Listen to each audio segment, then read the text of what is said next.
Welcome, welcome, welcome. I'm very happy to be here with you.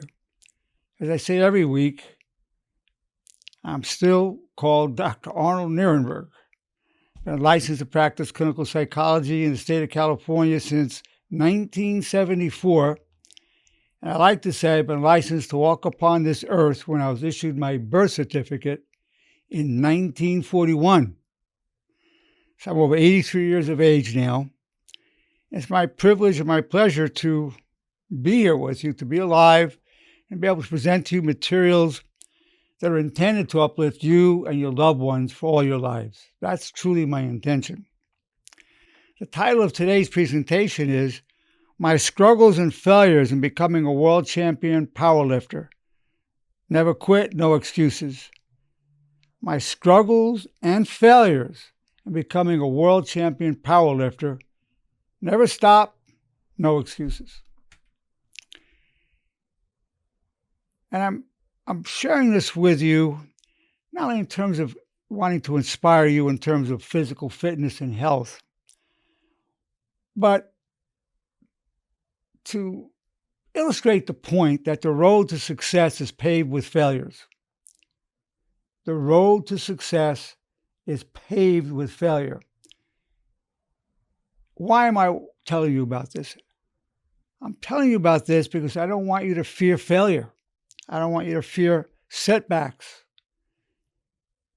It's just a normal part of life, a normal part of the journey on your way to manifesting your calling, manifesting your destiny, to self-actualize yourself.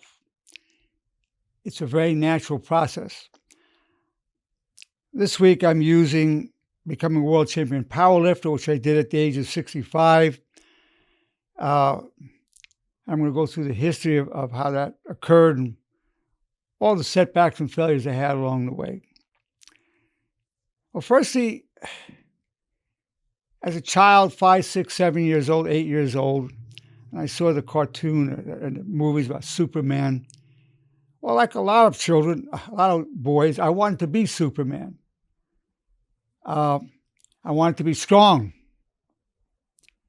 That was there for as far back as I can remember. I personally didn't know anybody that was strong at a personal level, but I saw Superman and I wanted to be that guy. Now, I didn't know a thing about how to become strong. In fact, don't forget, this was the 1940s. What I knew was, because my relatives would tell me, my mother, my aunts and uncles, they would say, eat this food and it'll make you healthy and strong. Eat this food, it's going to make you healthy and strong. So I would eat those foods. Anytime anyone tell me this will make you strong, I would eat it. Now, of course, at that time, we knew that proteins and eating meats to make you strong. We didn't know how unhealthy a lot of the meats were, particularly the cold cuts and the pastrami and salami and so forth. But it had protein. Now I'm going to tell you something that's going to really surprise you. It's going to really surprise you. Until I was about 14 years of age, I didn't know that exercise could make you strong. Now, it's so common knowledge now. You think, well, everybody knows that. We have all these gyms. I mean, I'm in Whittier here. We've got probably 4 or 5 gyms, professional gyms here. We didn't have any gyms when I was growing up in Brooklyn. I didn't even heard of a gym. I didn't even know anybody who lifted weights. I never even saw a weight set growing up. Just didn't. And didn't know that working out and exercise can make you strong.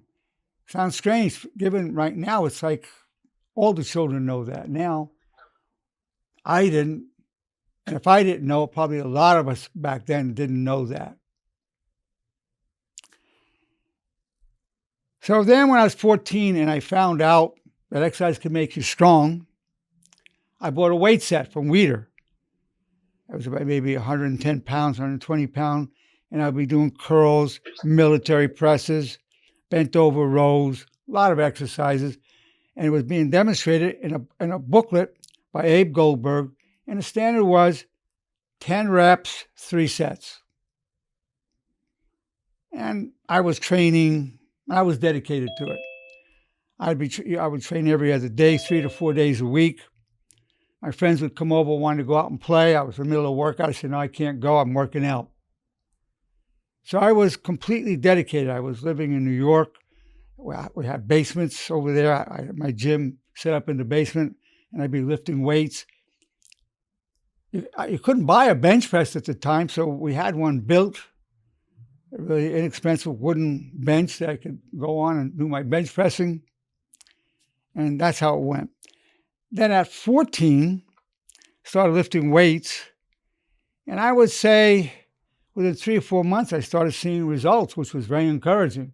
And I started getting really strong. And so within a few years, I was starting to show some muscle.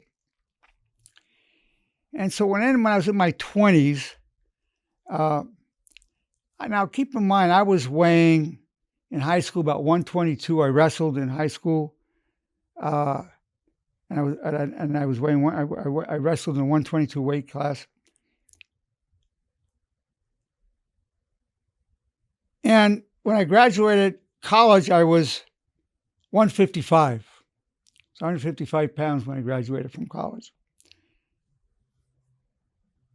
So when I was in my 20s in college, as a matter of fact, I was between getting my bachelor's and master's degree. I was in the gym, and my best bench press, and I was weighing about 155, but my best bench was 255.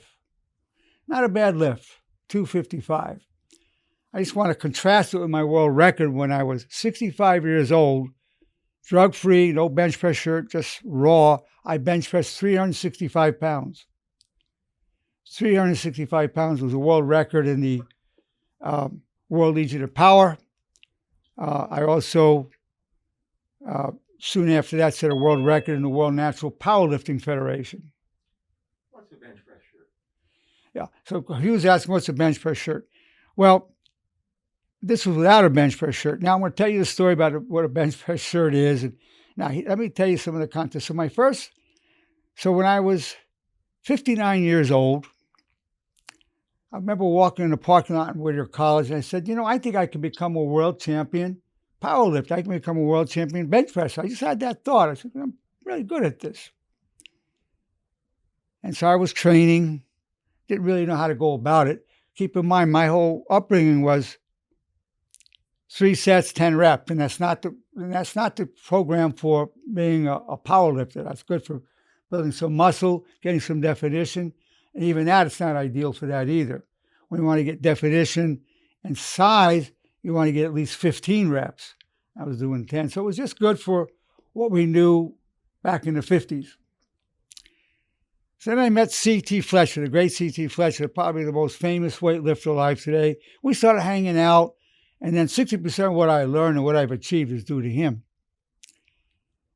So now I was just turning 60, and they had what are called bench press shirts. Now these shirts would be like elastic, go on, be very tight. Your arms would be like this. The weights would come down, help you steady it down, and then it give you a little spring action coming up. Back then, a bench press shirt could get you maybe an extra 30 to 50 pounds on your lift. Of course, now there are bench press shirts that could add 300 to 400 pounds on your lift. It's just like powerful, like rubber bands, boing, you're shooting them up. Anyway, so CT registered me for this contest. We traveled up about an hour here north of, going up from here, from Whittier, competing. So I had my bench press shirt on. It was called a single ply. You had double ply, single ply, you had denim. So I had a single ply shirt on. And I opened with 303, and I failed to make it. That was one of my fails. I didn't make the lift. Very discouraging. My first contest, didn't make the lift. Then you rest up. It was a hot day. We put the shirt on. I had the shirt on. Go for a second time, failed to make the lift. You'll get 3 shots.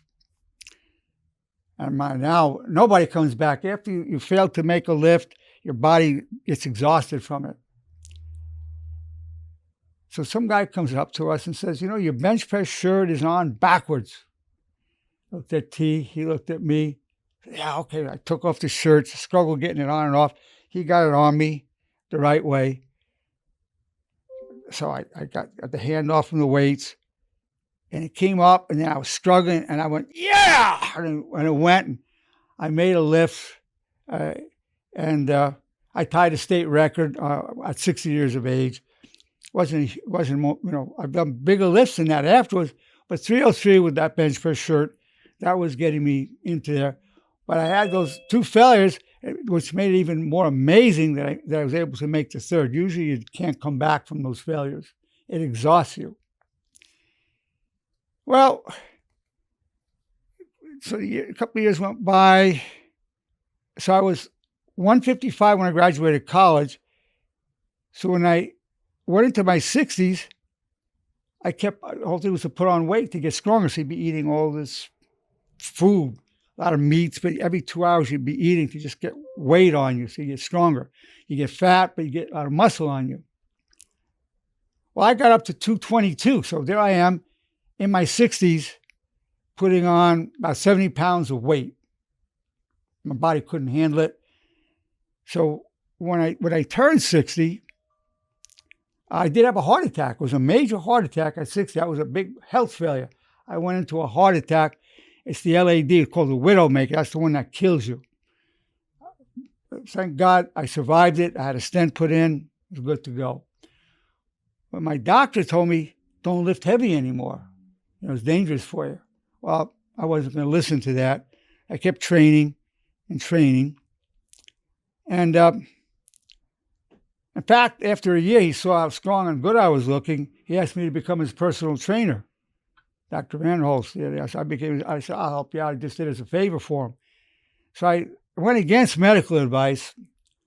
So keep in mind, this wasn't a health journey. This was a journey driven, and that would be the word, just driven to manifest my full physical strength. It wasn't a journey to manifest health, because a lot of powerlifters were not healthy. And we're not a healthy group. Strong. I could be around people and I'd be the strongest guy in the group of just being around guys in the gym or whatever. So then there was a contest in Calgary in Canada. CT and I flew out there, stayed at the guy who was sponsored. We stayed at his house, very, very hospitable. Next day I go in there, and I put on for the first, usually it's best to train with the shirt. I didn't put the shirt on. I put on a denim shirt. And I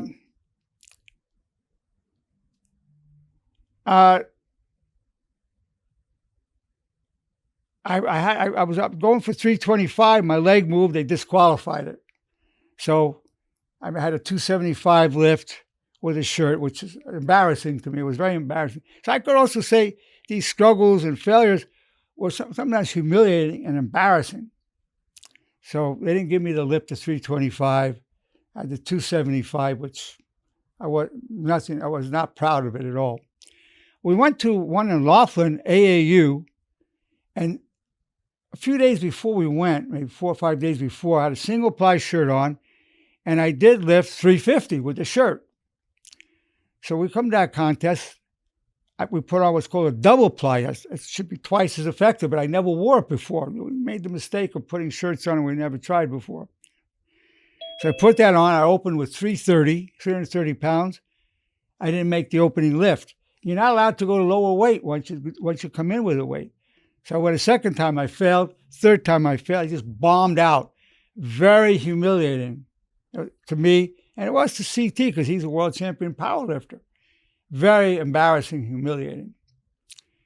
I started seeing this thing with bench press shirts was a problem. I said, T, let's just start our own federation. Instead of having the idea of trying to take the lift away, reasons to take it away, we'll just, as long as the guy gets the weight up, we'll give it to him, and we'll do it raw, no bench press shirt. This guy's called raw. So from thereafter, I never wore a bench press shirt again, never wore a belt or wrist wraps. CT used to call it Nerenberg style. So we were training. Now the idea of doing over 300 pounds on a bench press, unassisted, was overwhelming to me, the idea of doing 300 pounds. One unassisted with no bench press shirt.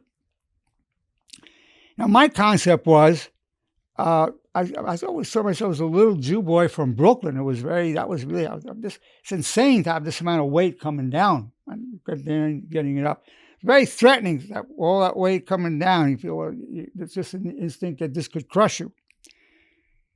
So I remember doing 280. Then we're supposed to go to 290. Well, he tricked me. He had 305 on. I made the lift. Because a lot of it's psychological. I did the 305, then he told me it was 305. So then, within a few weeks, we went and did an official lift. We had the recording and video of it, and it made officially a world record of 305. Of course, I was tricked into it, but let me tell you, you don't want to see too many weights on. So, how much weight you see on the bar has an effect on you. I'll tell you more about that because it's pretty intimidating. So 305, that gave me a world record in the World Legion of Power. I was ready to leave this whole enterprise, to be honest with you. CT didn't know that. And he says, well, you got to keep defending your record and going higher and higher.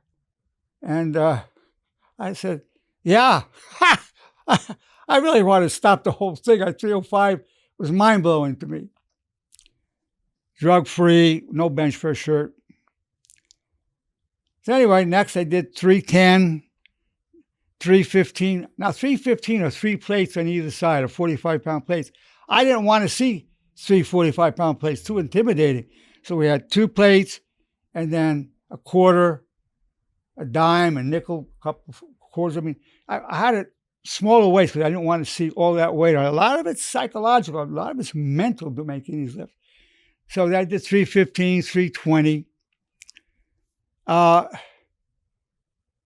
Then we went to a contest in a gym in Oceanside, California. I did 340. I failed to make the 350. And that was psychological. I really had in me to do it. I kept getting stronger and stronger. So then, when I was 65, we had Hugh with the camera. We had 3 witnesses, and CT was there to hand off to me. I opened with 340, handed it off to me. Boom, it shot up. 340 pounds like nothing. So then we go to 350 pounds. Put that on there. So I should say, so psychologically, I went from being a little Jew boy from Brooklyn to a big Jew boy from Brooklyn. That's how I dealt with this thing, because it was very against my heritage. So doing this, it was crazy. So we went 350, came down, boom, shot up. Wow.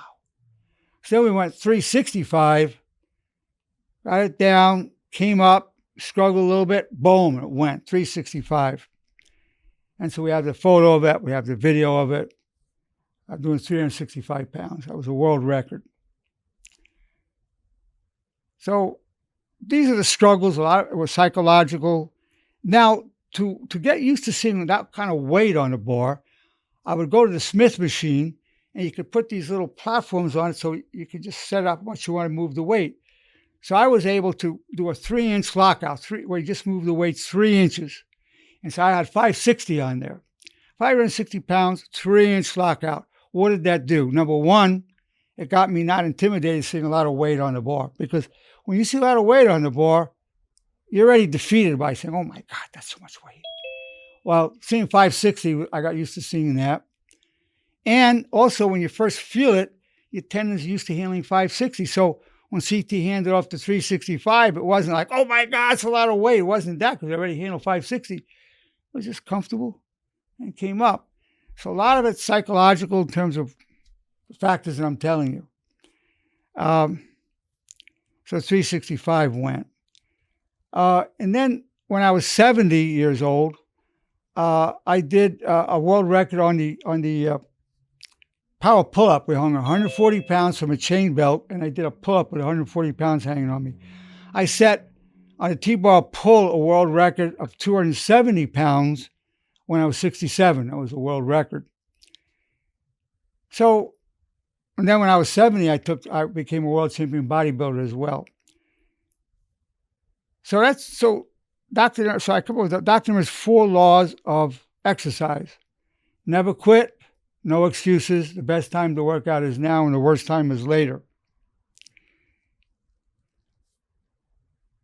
But I want to go back to telling you, in your lives, this is the lesson for you. In your lives, whether it's relationship goals, financial goals, educational goals, fitness goals, the road to success is paved with failure. That's what's key, is continuing being so motivated where with the failures you get up and you go again. Getting knocked down is not a problem. Getting up. Keep getting up and going for it. You got to care that much about whatever you're doing. Now, the other failures along the way were injuries. I have a bicep tendon injury here. My bicep tore down off me. The supraspinatus tore. I can't even do bench presses now.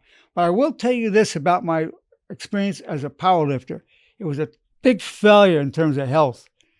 Big failure. Heart attack at 61, prostate cancer at 65. As a matter of fact, I took this title, strongest drug-free man in the world for my age and weight, when I had the prostate cancer. Prostate cancer 65, labile hypertension 67. Now at age 83, I'm still dealing with cardiovascular issues, even though I lead a very healthy life. Bulk of my diet are beans, greens, and berries. And then, of course, I have some fish. Once in a while, I have some turkey and other things, mushrooms, garlic, onions, other tomatoes, cooked tomatoes, many other things. But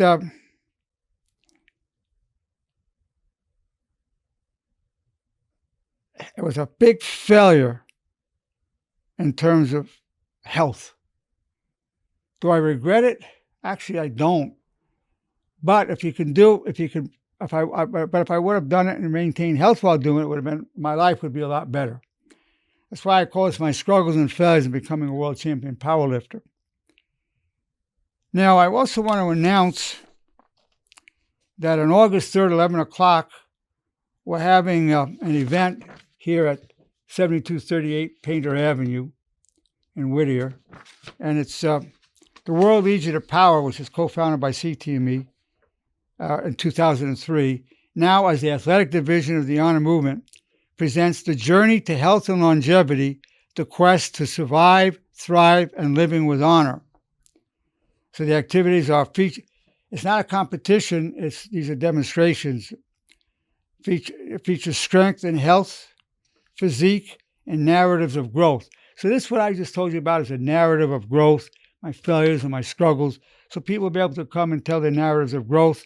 Bert Nojang, nurse practitioner, will be there also taking blood pressures for aspects of health. He's the vice chairman of the board of directors. It's wellness, prevention of physical and mental stress, optimal health and well-being. We have Ms. Tracy Melgoza, director of the Honor Athlete Program.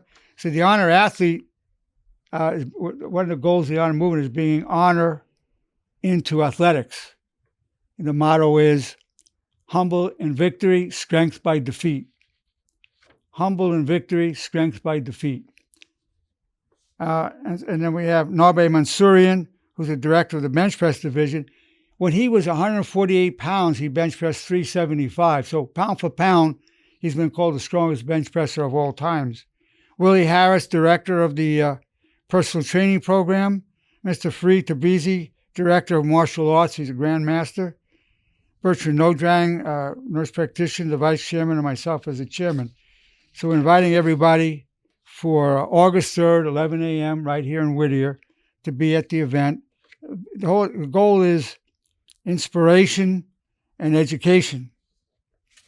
Inspiration and education. Now, I've given you a lot of materials. I think it's very important to on these journeys to share the failures and struggles, to give a reality to life. It's been my pleasure to present to you my struggles and failures becoming a world champion powerlifter. Never quit, no excuses. I'm going to open up to our wonderful audience here. We have such wonderful, wonderful people. People benefit so much from hearing your questions and your comments. So it's open for anything you want to ask or say. Hi, Dr. Nerenberg. It's Tracy. Oh, Tracy, there you are. Director of the Arnold Athlete Division. Yes. Thank you. I'm really excited for this upcoming event, and I really want to encourage those of you who have never met Dr. Nerenberg to come to the office, the building where this is going to be held, and light yourself on fire. You know, help bring out that honor and learn from so many others that might be in your same boat. However you may be feeling, maybe to pump you up, get you excited about taking care of you. And it's not just about physical working out. It's about everything. It's about mental. It's about strengthening yourself in every aspect of who you are. And it's a great place, and I feel like it's going to be a lot of fun. But it would be great if a bunch of people just came and to watch or participate or just be a part of the event. And any kind of lifts you want to do, if you want to do a bench press, a curl, push-ups, if you want to do, I'll probably do a weighted sit-ups and some leg presses just as a strength demonstration. But if you might just want to share your narrative of becoming healthy mentally and physically, your struggles, failures, and successes. But Tracy, I love what you said about it. Yeah, thank you for that. That's a good input. And Tracy did a great job in developing this flyer, which we're having it made into a very big flyer. We had one that Amherst did, which is good, but this is really more comprehensive. And thank you for that, Tracy. Yeah. Thank you. Thanks, Tracy. Who else would like to say something? Keep in mind that your participation is. People love to hear from the other people. They benefit as much or more from hearing from each other than you do from me. Yeah, Hugh. You know, I know you're proud of your bench press, but for me, I think the most astounding thing you did was the pull-up with 140 pounds. Yeah, he was saying a lot of people can do the bench press. There are a lot of people a lot younger than you were when you did that couldn't even do that. Yeah, he was saying, you know, he knows I'm proud of my 365 bench press, which the average, any guy in the gym is highly unlikely they can do it. But elite powerlifters can do that and more, a lot more, younger guys.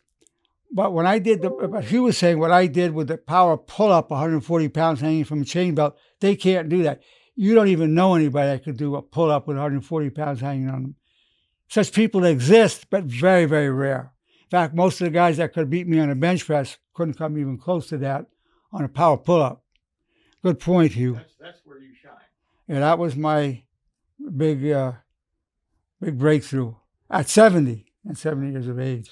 Now, the way I trained on that was I would put 200 pounds on a chain belt, climb up a ladder, grab a hold of the pull-up bar, and just do a slow, controlled negative. So 1, climb up the ladder again, get a hold. So I got used to hanging 200 pounds hanging from the chain belt. So then when I had 140 pounds on me, it didn't feel all that heavy. So a lot of it is knowing how to work the psychology of it. Very important. Good point, Hugh. Thank you. You also did a 500-pound hang.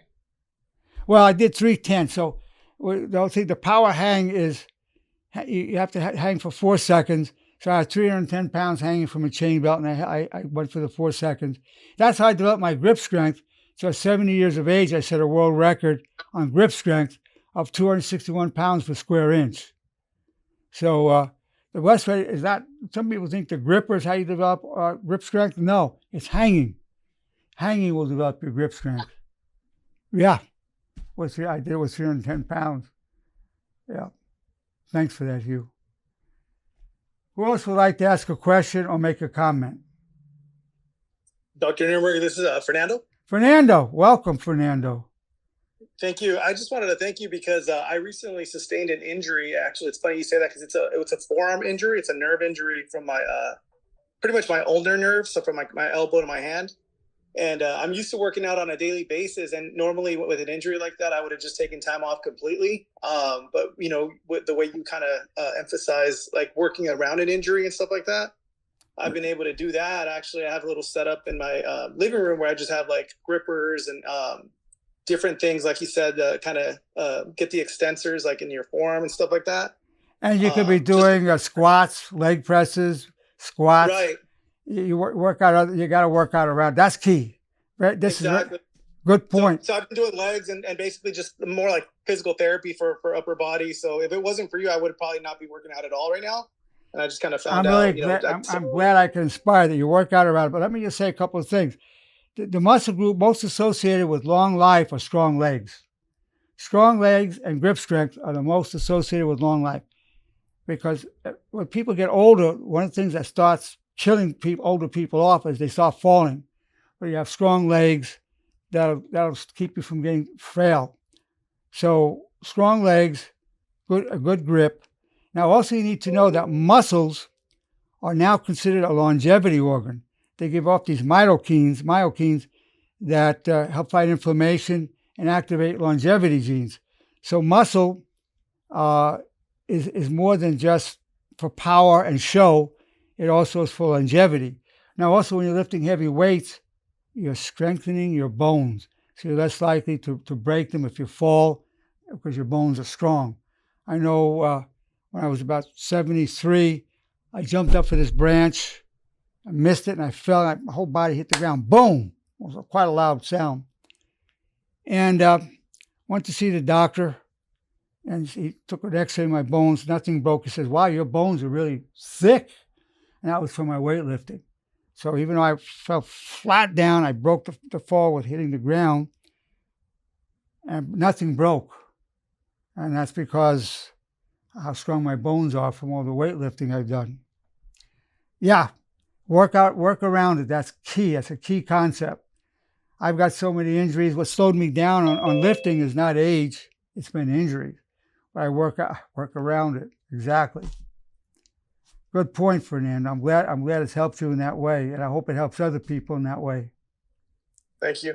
You're welcome. Who else would like to ask a question or make a comment? Hey, Dr. Nerenberg, this is Frankie. This is who? I couldn't hear. This is Frankie. Oh, Frankie. Yes, Frankie. Hey, I just wanted to comment. I've never ever worked out on my lower body or my legs, but as I've started to age, what other people have said is it helps build testosterone, and I think that's important for as a male. So I focus on lower body that I never used to ever before. Well, people want to show muscles, the arm, the bicep, the tricep, the chest. Lifting heavy weights will kick up testosterone. That's why they say if you want to build big arms, big bicep, do squats. Why? You start off with a compound move like squats. It could be a deadlift, bench press, bent over rows, military press. Because when you lift heavy means you go like 3 to 5 reps where you're struggling for the last rep. That will build up the myofibrils themselves as opposed to the surrounding sarcoplasm around it, which pumps up and deflates pretty quickly. Those myofibrils made of the actin and myosin, that really lasts for many, many years. So you start off your workouts with heavy compound moves. Other things that'll kick up testosterone are drinking pomegranate juice and having olive oil. So those will do it. In fact, when I was 80 years old, my testosterone level was higher than the average 20 years old. My testosterone at 80 was 876. That's unheard of, 876. And it was from heavy weights, drinking a lot of pomegranate juice, using a lot of olive oil. And you can and that testosterone is good not only for strength, but it's also good for cardiovascular health and helps all aspects of your body. Very good. You want to get your testosterone. Even women, it's good to get your testosterone up. You're not going to get all bulked up or anything, but it'll help you generate the muscle and give you strength and health. Good point, Frankie. Who else would like to ask a question? Dr. Nerenberg? Yes. Oh, Kathy. It's Kathy. Hi. As I am getting older, I took the bone density test, and they said I'm like at the border of osteoporosis and that I should do weight lifting exercises. How do I do it? I mean, I've been going on YouTube and stuff, but I could never go to 5 pounds. I'm always stuck at 3 pounds because Okay. 5 pounds is just too heavy. Well, here's what you want to do. You want to go to the compound moves. So if you go and handle 5 pounds, you go 5 pounds. If you can go heavier, go heavier. And you want to go 3 to 5 reps because that's going to put a lot of pressure on your bone. You want to get pressure on your bone. Then you want to do your bench press. You're laying on the bench, you're doing a bench press. You want to bend over and do bent over rows. You want to do squats with no weights on or some weight on you. And you keep adding a little bit every week or every couple of weeks you add. Slowly your body will adapt. At 60 years old, you definitely can get stronger. I promise you that. My strongest years was 65 to 73. But you need to go heavy. That's very serious. You don't want to get osteoporosis. You want to start, and make sure your legs, do your squats even without weights. Just start up and down with no weights. And then, you can get a weighted vest even, so you don't have to hold a bar over your shoulders. And then you get that vest with 5 pounds, 10 pounds. You keep adding weight on it up to, they sell them at Big Five for you go up to 40 pounds with it. But you want to go heavy weights. We go 3 to 5 reps. Where you're fighting for those last rep. That's going to protect your bones. Of course, then you want to take magnesium, calcium, vitamin D, and vitamin K together. That will also help. But you need to put that pressure on your bones. Okay. Now, so I'll have to and text me how you're doing on that. I'll help you with it, Kathy. Okay. Thank you. Yeah, that's nothing to play around with. Yeah, Hugh. Yeah. When did you go from risking your health for athletic achievement to prioritizing your health? Oh, Hugh asked a good question. What point did I go from risking my health to achieve what I did in weightlifting to prioritizing my health? Well, it was a journey. The heart attack, I really didn't prioritize my health. The prostate cancer, I still did. You'd think that would do it. I didn't. I just stopped using milk. Turns out milk causes breast cancer and prostate cancer. You look at the China study from Dr. Campbell. That didn't do it. But when I started getting labile hypertension around 67, my blood pressure was shooting up and down. It would shoot up to 200, 210, and systolic. I go to the emergency room, and we couldn't find out what caused it, etiology unknown. I had to get on 6 hypertensive medications. Then I said, okay, now the goal is staying alive. So once I said staying alive is the goal, staying alive became a full-time job and a hobby. So I would say for now, it's probably been since age maybe 70, probably for at least 10 to 14 years. Staying alive and being healthy has become a priority. Sure, I like being strong. I like being big and strong, but I'm a lot healthier now than when I was that strong. You would think, well, so big and buffed up, you would think he's healthy. I was not healthy. CT, who was built like a Greek god, was not healthy. He had to have a triple or quadruple bypass, and then eventually he had to get a heart replacement. He had to get a new heart. He was not healthy. And a lot of bodybuilders and powerlifters die early. I'm lucky that I survived it. CT's lucky he survived it. Survived their own foolishness. But at some point, yeah, it's a good question. At some point, staying alive and health became a priority. Yeah, good question, you. Dr. Nerenberg, it's Brian. Hey, Brian. How you doing, sir? Good. Okay, I've got a question. As we had discussed in the past, I do a lot of walking. Good. And I wanted to start doing some more physical exercise, like some lifting and maybe working on the weight machines and stuff. Good. As the second oldest man on the planet, I'm concerned about hurting myself, and I'm wondering if you think it's safe for me to just go with light weights and just gradually build up, or that's the way to do it. Start with light weights. Start light to begin with. You're not trying to build up. You're trying to waking up the muscles. So you start light, and then after about a month, you start building up. And it's good to have some guidance on it, but you can't go wrong with going light for about a month. Don't push anything. And then, of course, I have to say I'm a psychologist. I'm not an MD. Legally, I have to consult your physician. But that being said, you want to go light. And I have videos. I have one on personal training, on health and fitness section on the Honest Therapy program.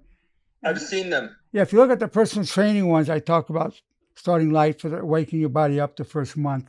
And don't think about building up, just waking up. Yeah. And you don't want to overdo it.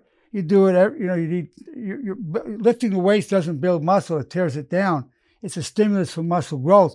So you have to rest, eat the right foods, and then your body will build it. But it builds up during the time you're not lifting, during the time you rest. So go 3, maybe 4 days a week. Yeah. Less is more. The key, and if you're not motivated to work out, even 3 minutes a day is so superior to 0. The hardest part about getting in shape is getting started. So if a person commits to 3 minutes a day, they'll do it. They say, I got to go to the gym and work out an hour. You might do it a few times and they stop doing it. So less is more. The best exercise program is one you're going to keep to.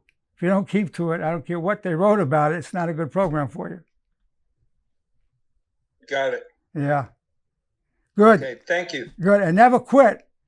Remember, never quit. No excuses. The best time to work out is now. Worst time is later. A lot of times during my sessions with patients, I say, go down. Somebody say, how many push-ups can you do? They say 10. Okay, go down and do 5 right now. So they go down and do the 5. How do you feel? Feel great. Well, that's a kickstart. The whole thing is just do it. People are often shocked. Go down right now during your session. Give me 5. And it kickstarts people. So that's the key. Thanks, Brian. Good points. Thank you. Who else would like to ask a question or make a comment? Hi, doctor. This is Emily. I would like to Emily. ask a question. Hey, Emily. Hi. I wanted to know, so osteoporosis runs in my family. My grandmother had it really bad. At what age do you think I should be getting a bone density test to start? Just because I want to avoid. Well, you can go get it. You can get it now. But the main thing is start lifting heavy now. Okay. Start lifting. Do your squats and start doing stuff. Testing is great, but prevention is best.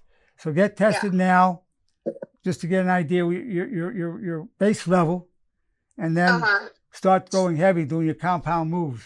Absolutely. And now, will that build muscle? Will that build bone density if I lift? Well, yes, of course. When you put that pressure on the bones, it will build bone density. Absolute fact. Okay.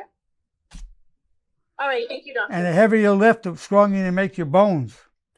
You don't want to injure yourself from lifting. You want to go 3 to 5 reps where you're struggling for the last rep.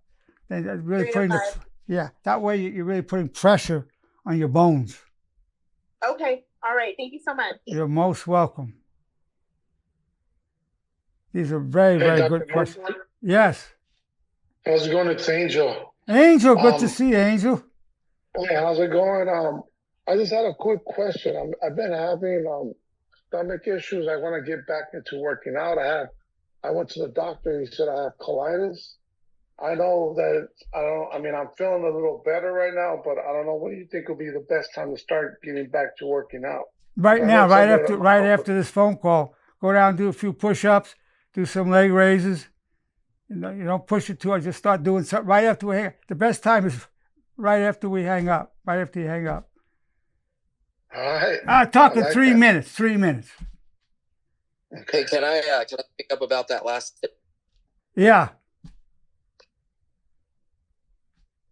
All right, can you hear me? I hear you. So I have like stomach issues too. It's diverticulitis, and I felt like working out actually helped a lot. I'm not like a fitness guru or anything like that, but I felt like lifting weights, especially my lower body, helped ease a lot of my stomach pain. Right. my secret was if I was having an issue, I'd like make sure I go to the bathroom and all that kind of stuff, and then I'd go lift, and usually I was able to make it through. And exercise will help you excrete more. It'll help you go to the bathroom, get rid of whatever was there. It squeeze. You say you squeeze those muscles, all that. It gets it out. And like mountain biking, my mountain biking helps my stomach a lot. So. Well, there you go. Appreciate it. Don't be afraid of the exercise. Don't be afraid of it. Yeah. Then of course you want to be looking at you want to look into probiotics like kefir, yogurt, sauerkraut, fermented foods. Probiotics are miracle foods, as Hugh was just saying. Yeah. Excellent. You want your probiotics. You're welcome. Who else would like to make a comment or ask a question? These are all good comments and questions. Hi, Dr. Nerenberg. This is Dora. Hey, Dora. Yeah. One of the things that when I used to lift a lot years ago, it's very easy to miss, but write things down. Write your goals down. Write what you've done today. Write what you're going to plan next time, because as you see the progress, sometimes it's very easy to miss it, but it can be very rewarding. That's some people use the writing method, and it really works for them. It's always good to plan your workouts, but that's great for those who want to use that. I don't really write things down, but I went through periods when I did. So good. If that works for you, like I say, the best workout program, the best approach to working out is what works for you. If it works for you, that's the best one for you. And I think other people could benefit from doing that as well. Not everybody, but there are others that will benefit from it. Most definitely. If you're on your phone, you can use Google Sheets. You can just do whatever method. But whatever method centers you, definitely work at it. And you want something you're going to keep to year in, year out. And that's going to change over time. Right now, you're writing things down. That's great. 10 years from now, you might not be doing that. But if you get a lot of mileage out of that, it's excellent. A lot of people do that. It's recommended by a lot of people. Good point. Very good point. Thanks, Dora. Well, it's been my pleasure to present my struggles and failures in becoming a world champion powerlifter. Never quit, no excuses.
Good. 60. 1, 2, 3, 4, 5, 6, 7, 8, 9, 70. 1, 2, 3, 4, 5, 75.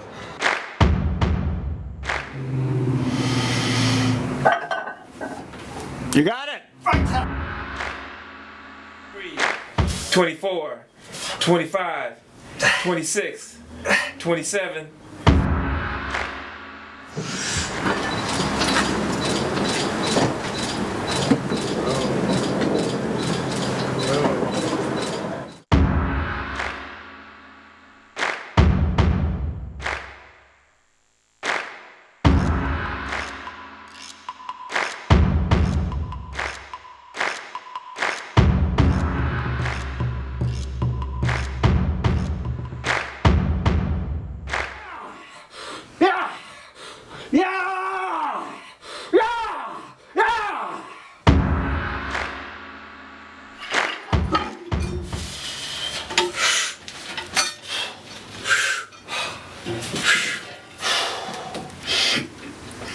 Ready, Hugh? Mm-hmm.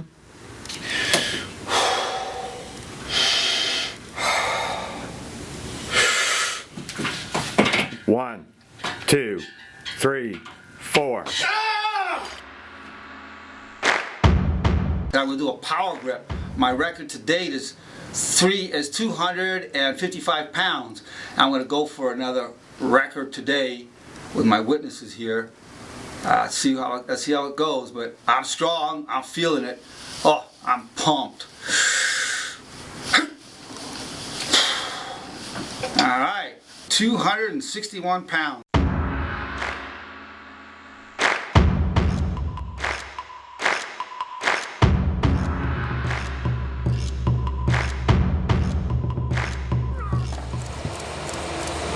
Go, go, go, go. Come on, you can do it. Go, go, go, go, go, go, go, go.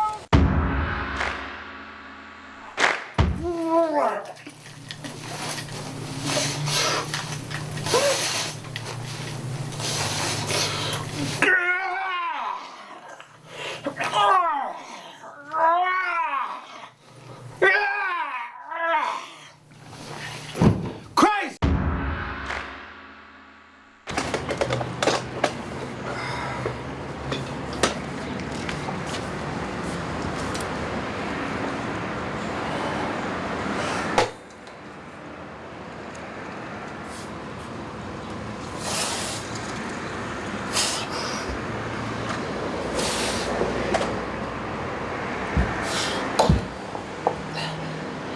Yeah. Inverter power hang. 72 years old.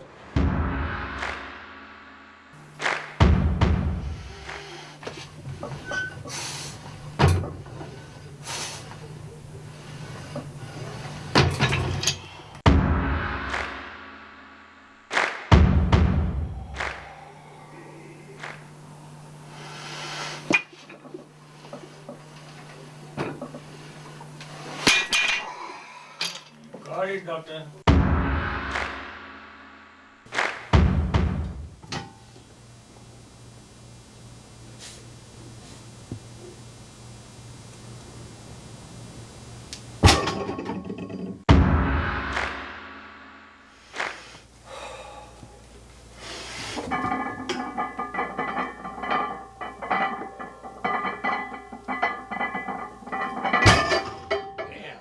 Excellent.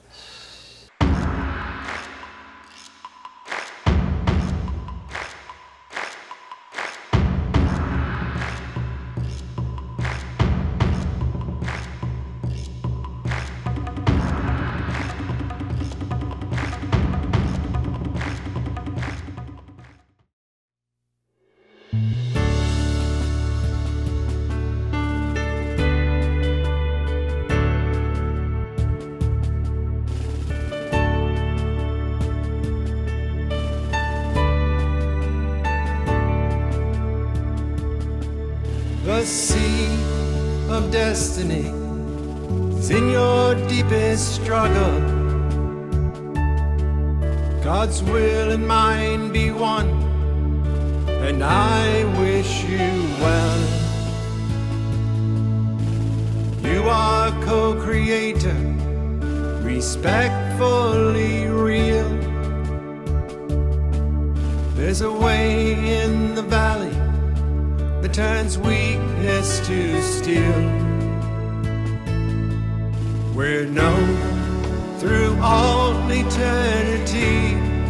From strife we gain power, clothed in grace and love, disciples of honor. All the days of our lives refuse the way of shame. We wish nobody harm, have no one to blame. Your high calling will be done, and pure eyes now glow. In darkness crave the good, like waters from the desert flow.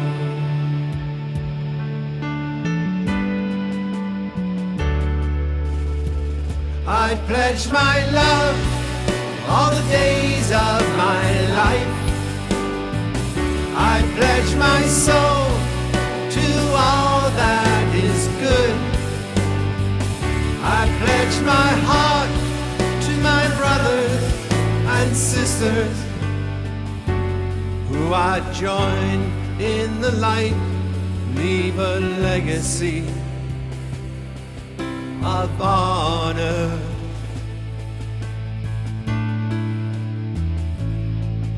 We're known through all eternity, from strife we gain power, clothed in grace and love, disciples of honor.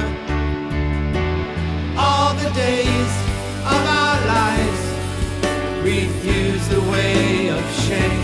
We wish nobody harm, have no one to blame. Your high calling will be done, and pure eyes now glow.